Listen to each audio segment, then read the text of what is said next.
In ice or ball hockey, it is important to understand the difference between being on or offside when you are the attacking team entering the offensive zone.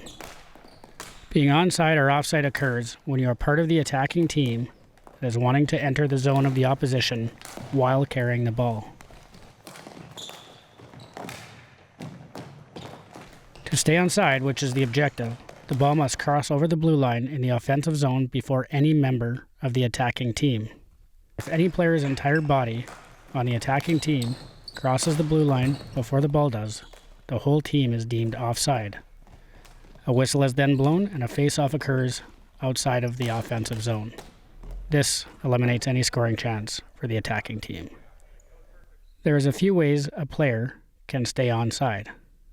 They have the ball enter the zone before any part of their body. As you can see here, the ball enters the offensive zone before any part of the player's body does. This player is onside and can continue towards the net for a shot on goal. Here is an example of a player going offside.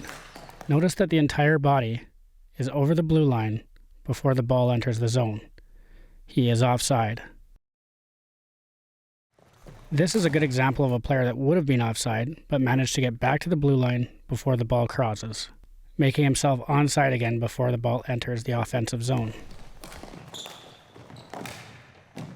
The offside rule states that the entire body must be across the blue line before the ball.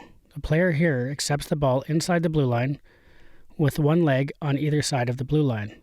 This is acceptable as his body is still in line or in contact with the blue line as the ball crosses.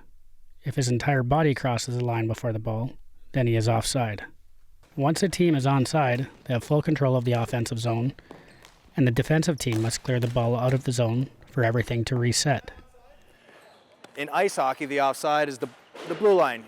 Puck has to go across the blue line before anyone on your team, and then when you get there, the other team has to get it out past the blue line to get it back offside.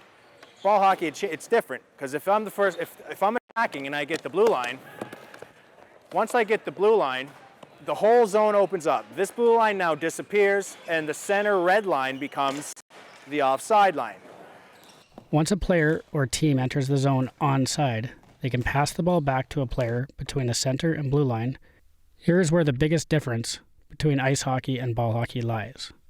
This is using the floating blue line to your advantage and is a great team strategy.